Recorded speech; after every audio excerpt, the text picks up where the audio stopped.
Selamat berjumpa kembali dalam layanan audio Sahabat Seperjalanan. Hari ini adalah hari Minggu 18 Mei 2025. Tema renungan saat teduh kita dengan judul Kehidupan yang Harum. Firman Tuhan terambil dalam 1 Korintus 1 ayat yang keempat sampai dengan keenam.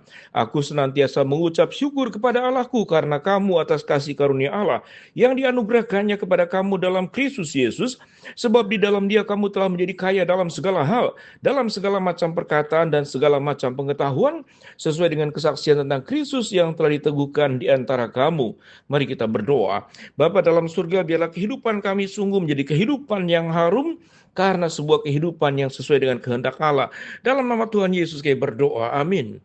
Shalom sahabat seperjalanan yang dikasihi Tuhan. Kehidupan yang harum, kalau berbicara tentang harum, maka kita kaitkan dengan bunga yang harum, atau dengan parfum yang harum, atau dengan sebuah bau-bauan yang sifatnya itu punya wewangian. Di dalam Alkitab kita bertemu bagaimana orang Bajus memberikan mas kemenyan dan mur, dan kita melihat bahwa ada bagian-bagian yang seringkali dipakai untuk menjadi sebuah penyembahan persembahan kepada Allah, yaitu kemenyan dan mur. Mur mungkin adalah punya fungsi tertentu, namun kemenyan biasanya sesuatu yang sifatnya bisa dibakar, ada asap yang membumbung ke atas, yang seakan-akan setiap keharuman yang kami buat, kami naikkan semata-mata hanya buat kemuliaan Allah. Bagaimana Paulus kemudian memberikan sebuah pujian kepada jemaat di Korintus.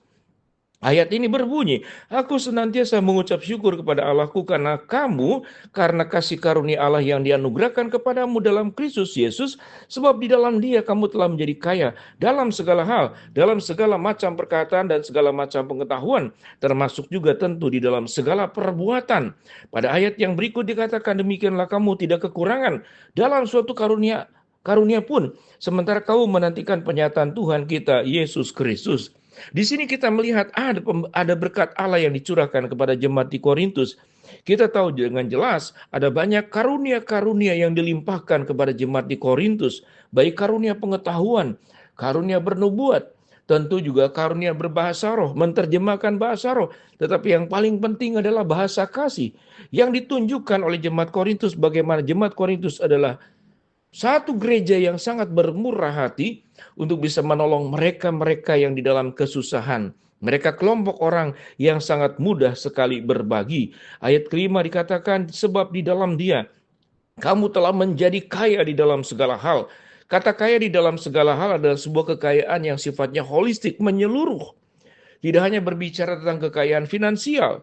Kita melihat ada banyak orang mungkin kaya secara finansial, suka berbagi, tetapi apa yang dibagikannya sifatnya adalah untuk kesombongan. Tatkala orang kemudian tidak merespon pemberian dia karena dia punya kekayaan tertentu, dia menjadi kecewa. Artinya, setiap pemberian yang diberikan itu sesungguhnya dia meminta umpan balik, dia meminta dikembalikan di dalam bentuk berbeda. Dia berikan uang, dia berikan bantuan, namun dia harus dipuja-puja, dia harus diangkat-angkat. Bahkan kalau secara tidak sadar di dalam keberdosaan kita mau dianggap sebagai Tuhan buat mereka.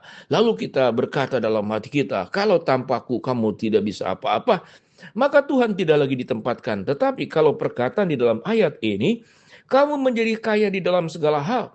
Hatinya sungguh kaya dengan kerendahan hati. Hatinya sungguh kaya bagaimana menjaga hati agar tidak jatuh ke dalam dosa.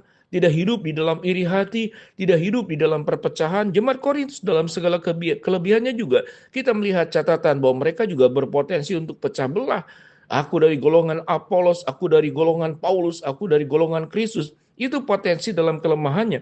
Namun pada bagian ini kita melihat bagaimana Paulus memang memuji segala upaya dan perjuangan yang dilakukan oleh jemaat-jemaat di Korintus agar kehidupannya itu menjadi indah dan kehidupannya itu menjadi harum. Ayat ke-6 dikatakan, sesuai dengan kesaksian tentang Kristus yang telah diteguhkan di antara kamu. Bahwa jemaat di Korintus meneguhkan dirinya dan mau diteguhkan di dalam Kristus untuk menjadi milik kepunyaan daripada Kristus, dan seluruh hidupnya itu diserahkan, tidak lagi punya kepentingan-kepentingan pribadi yang mengemuka. Kalau kita lanjut di dalam ayat-ayat berikut, ayat ke-8, ia juga akan meneguhkan kamu sampai kesudahannya, sehingga kamu tidak bercacat pada hari Tuhan kita Yesus Kristus. Paulus mengingatkan bahwa seluruh kebaikan-kebaikan yang dimiliki itu harus dijaga secara konsisten sampai kesudahannya. Firman Tuhan berkata, Kamu tidak cacat sampai pada hari Tuhan kita Yesus Kristus. Ayat 9 dikatakan Allah yang memanggil kamu kepada persekutuan dengan anaknya. Yesus Kristus Tuhan kita adalah setia.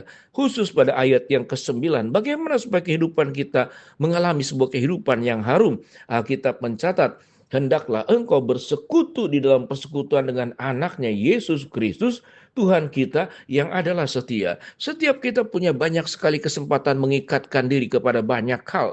Ada orang yang mengikatkan diri kepada harta, sehingga harta dijadikan Tuhan buat dirinya. Ada orang yang mengikatkan diri kepada popularitas, sehingga popularitas diri dia begitu penting, sampai kemudian tidak lagi memikirkan bahwa seluruh kemuliaan itu hanya untuk Tuhan. Ada orang yang mengikatkan diri juga kepada pemaknaan dan arti hidup, karena sesuatu hal yang didapatkan dalam sebuah komunitas-komunitas, tetapi bukan lagi dalam bentuk ucapan syukur karena Tuhan sudah menebus dia, karena Tuhan sudah melepaskan segala dosa dan maut yang mengikat dirinya. Karena Tuhanlah yang memerintahkan dan kita hanya hamba, kita hanya menjadi saluran di tangan Tuhan untuk memberitakan segala kebaikan-kebaikan Allah. Suatu kita membuka pintu sedikit saja untuk kepentingan pribadi kita, bukan buat kemuliaan Tuhan. Pada prinsipnya, maka seluruh kehidupan kita tidak memberikan persembahan yang harum buat kemuliaan Tuhan, tetapi kita mencari harum namanya sendiri. Kalau kita melihat, tatkala ada banyak orang-orang yang memberikan persembahan sesuatu ke gereja, di zaman-zaman terdahulu khususnya di kursi-kursi kayu yang kursi jati, lalu saya melihat ada nama yang dicantumkan nama jemaatnya. Saya pernah mendatangi sebuah gereja, kemudian ada lift dari gereja itu naik ke lantai 2, lantai 3, lantai 4, lalu ada nama orang yang memberikan persembahan, namanya tertulis dan tercatat dengan jelas. Lepas daripada semuanya itu, kita tidak berhak untuk menghakimi. Tetapi sewaktu saya melihat ada saat masuk ke sebuah pelayanan, sama memakai lift, lalu kemudian ada sebuah tulisan dari hambanya, segala kemuliaan untuk Tuhan. Ini sebuah tulisan yang sangat indah. Satu orang menulis nama dia sendiri, sumbangan dari tuan nyonya tertentu. Tetapi ada lift yang ditulis kemudian dari hambanya untuk kemuliaannya.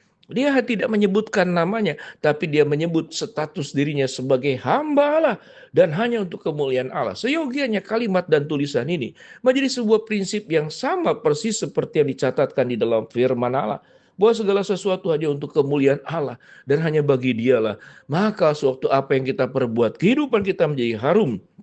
Sebuah keharuman yang naik sampai ke tata surga, kepada Allah Bapa, kepada Allah Anak, kepada Allah yang menciptakan seluruh alam semesta, kepada Allah yang sudah memberikan semua yang terbaik untuk hidup kita. Mari sahabat seperjalanan, biarlah kehidupan kita itu memberikan kehidupan yang harum hanya untuk kemuliaan Allah, bukan untuk diri sendiri. Suatu kita diberkati, kita diberikan berbagai macam seluruh berkat-berkat Allah. Biarlah tidak sedikit pun kita menjadi pencuri-pencuri kemuliaan Allah dengan menempatkan diri lebih tinggi daripada Allah, dengan menempatkan diri, keinginan untuk dihargai, keinginan untuk dieluk-elukan, keinginan untuk disanjung-sanjung, keinginan untuk diangkat jempol hanya untuk kita. Sementara sesungguhnya kita bukan siapa-siapa. Kita hanya hamba Allah dan segala kemuliaan hanya untuk Dia. Mari kita berdoa. Bapa dalam surga, terima kasih buat kebenaran firman Allah yang kami pelajari. Hamba-Mu berdoa buat sahabat seperjalanan yang sakit, Tuhan yang sembuhkan. Sahabat seperjalanan yang sedang menghadapi masalah, Tuhan bukakan jalan. Sahabat seperjalanan yang sedang berdoa mengharapkan sesuatu, Tuhan kabulkan dengan cara dan waktu Tuhan yang terbaik. Jadikan kami Tuhan, kehidupan kami kehidupan yang harum, sebuah keharuman yang kami naikkan hanya buat kemuliaan Allah dan bukan untuk kemuliaan diri sendiri. Di dalam nama Tuhan Yesus kami berdoa. Amin.